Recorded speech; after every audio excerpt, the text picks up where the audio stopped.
Metallurgy की बात करें तो मेटलर्जी एक प्रोसेस होता है। आइए जानने की कोशिश करते हैं कि क्या होता है। Metallurgy is a art and science of extracting metal from their ore and modifying the metal for their uses. Metallurgy एक कला तथा साइंस होता है जिसमें धातुओं को उसके अयस्क से प्राप्त किया जाता है तथा उनको उनकी क्वालिटी को इम्प्रूव करके उसको यूज़ किया जाता है। अर्थात मेटलर्जी एक प्रोसेस होता है, प्रक्रिया होती है जिसके तहत किसी भी ओर से अयस्क से धातुओं को प्राप्त किया जाता है। ठीक है, चलिए। मेटलर्जी प्रोसेस में अयस्क से धातु प्राप्त किया जाता है, एक प्रक्रिया होती है। अब इस प्रक्रिया में हम डिफरेंट तरीके का यूज़ करेंगे अकॉर्डिंग टू देयर ओर्स। ठीक है, तो धातु कर्म के 3 भाग होते हैं। सबसे पहला भाग होता है अयस्क का सांद्रण, कंसंट्रेशन ऑफ ओर। धातुओं का जो ओर होता है उसमें परसेंटेज ऑफ जो मेटल होता है उसको इम्प्रूव किया जाता है, उसकी अशुद्धियों को दूर किया जाता है फिजिकली तौर पे। ठीक है, दूसरा आता है हमारा धातुओं का एक्सट्रैक्शन, धातुओं को कैसे हम उसके अयस्क से अलग करेंगे, यह प्रोसेस आता है।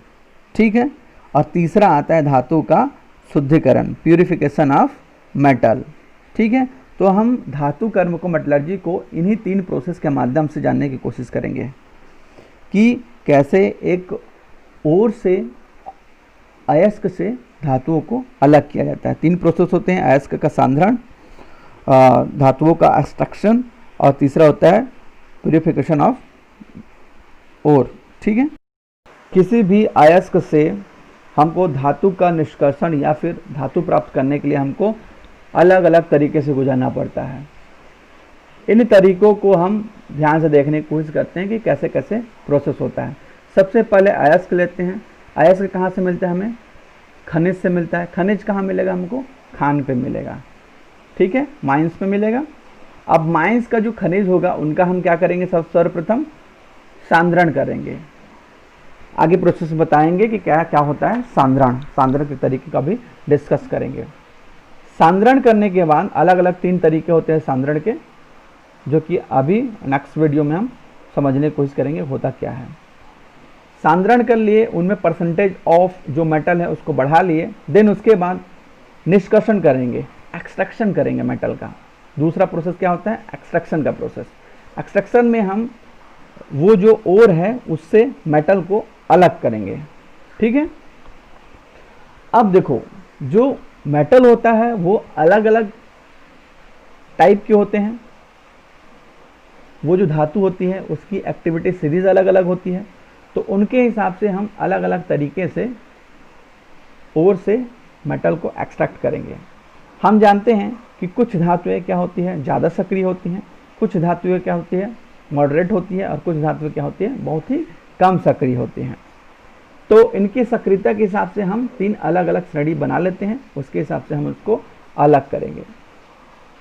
जो ज़्यादा सक्रिय धातु होती है, बहुत ही ज़्यादा दूसरे के साथ रिएक्शन करती हैं, ऐसे धातुओं को हम विद्युत अपघटन के द्वारा, जैसे फर्स्ट कॉलम में दिया गया है, विद्युत अपघटन के द्वारा उसको शुद्ध कर लेते हैं। आगे की क्लास में हम लोग इसी के बारे में डिस्कस करेंगे, आप लोग परेशान ना होइएगा। उसके बाद हमको शुद्ध धातु प्राप्त होता है। जहाँ तक बात करें हम, जो मध्यम क्रियाशील धातु है, जो थोड़ा ज़्यादा एक्टिव है और थोड़ा कम भी, मतलब मीडियम है, उस टाइप के जो धातु होते हैं उनको हम उनके अयस्क के हिसाब से मेटल को अलग करेंगे। ठीक है, तो ये 2 तरीके होते हैं। यदि वो कार्बोनेट अयस्क है, ठीक है, जो अयस्क प्राप्त हुआ है उनमें कार्बोनेट के फॉर्म पे है वो अयस्क, तो उसका क्या करेंगे? निस्तापन करेंगे। आगे क्लास में हम पढ़ेंगे इसी को। और जो अयस्क सल्फाइड अयस्क होते हैं उसका क्या करेंगे? हम भर्जन करेंगे। ठीक है, रोस्टिंग करेंगे। इंग्लिश में क्या बोलेंगे? भर्जन को रोस्टिंग और निस्तापन को कैल्सिनेशन। ठीक है, फिर हमको धातु का ऑक्साइड प्राप्त होगा। उस धातु के ऑक्साइड से हम उसका अपचयन कर लेंगे। अपचयन प्रोसेस आप लोग जानते ही हो।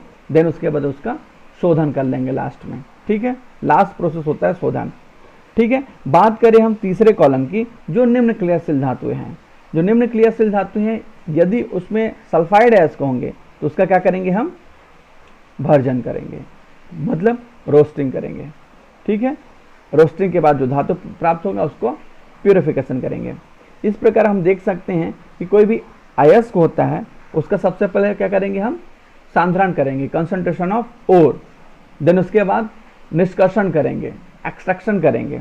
एक्सट्रैक्शन मेटल के सक्रियता के हिसाब से करेंगे कि जो ज़्यादा सक्रिय है उसका एक्सट्रैक्शन क्या करेंगे, विद्युत अपघटन के माध्यम से करेंगे। जो मीडियम है उसको दो तरीके से कर सकते हैं, यदि वो कार्बोनेट अयस्क है तो उसको कैल्सिनेशन के माध्यम से, यदि वो सल्फाइड अयस्क है तो भर्जन के माध्यम से। इस प्रकार हमको धातु के ऑक्साइड मिलेंगे, धातु के ऑक्साइड से हम उसका अपचयन कर लेंगे, फिर हमको धातु मिल जाएगा, इस धातु का शुद्धिकरण कर लेंगे।